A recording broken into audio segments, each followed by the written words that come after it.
حفظناها من الموصل. حفظناها أنا عندي 7 جهات، 7 جهات وخطمها عندنا، بس هذا جلال شحذناه من الجيران يعني من هاي الناس الجد. وبالليل يجينا مطر وبرد وبالنهار حاره. وهاي جهال تمرض الليل حتى نجربه وتشوفوا يعني هذا جرب صار بروس، هذا تشوفونه عندكم. وهاي جهال ماكو ماي ماكو مطر اللي يموت يموت واللي يطيب يطيب. شيء غير هذه نفوت بالنقره. والبارح ماتت عندنا بنيه، البارحه ماتت عندنا بنيه هي ودفناها من البرد. برد وجوع نقص اكل ماكو شيء، واحنا صار لنا فوق ال 15 برد عبود. اي هذول كانوا يستحون العرب ويقولون احنا اشراف، هذول الاطفال كلهم سميتهم على انبياء، كل واحد اسمه. هذا اسمه يعقوب، وهذا ايوب، وهذا زكريا، وهذا يوسف، وذاك صالح او يوسف.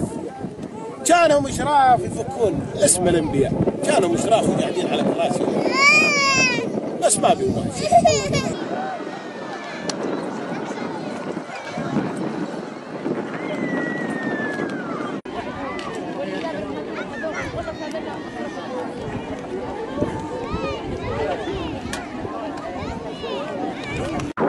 مثلا انتم امبارح بالليل لما اجى المطر انتم شو عملتوا هون؟ والله شو عملنا؟ جهلنا جوا المطر، سوينا هاي القواطع على مود نحط نحمي عجيالنا من المطر. هذول شو هذول علب شو؟ هذول علب باقله وحمص.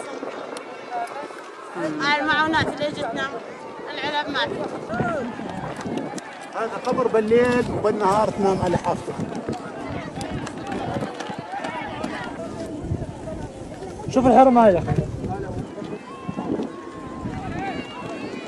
قبرك وانت طيب، احفر قبرك وانت طيب ونام به. داعجة تفضل. شوف هاي الاطفال، هاي الاطفال داعجة يعني اي فيران، اي جرذان، اي كذا، اي غابه، باي من شنو عايشين الناس هاي. اين العالم؟ اين الامم المتحده؟ اين الانسانيه؟ تفضل يا اخي. هاي الحفره هاي فيها 5 6 اطفال مع امهم. طيب اذا نزل المطر وامتلت الحفره مي، هذول وين يروحون؟ انتم امبارح شلون قضيتوا يومكم تحت المطر؟ لمينا هنيات فراقات شو اسمه هذا، من شان ايش؟ من اذا اجى مطر ثاني نقعد عليها، نحط غراض نقعد عليها. خيم ما بيها شيء، لا لباس ولا غطاء ولا فرش ولا شيء.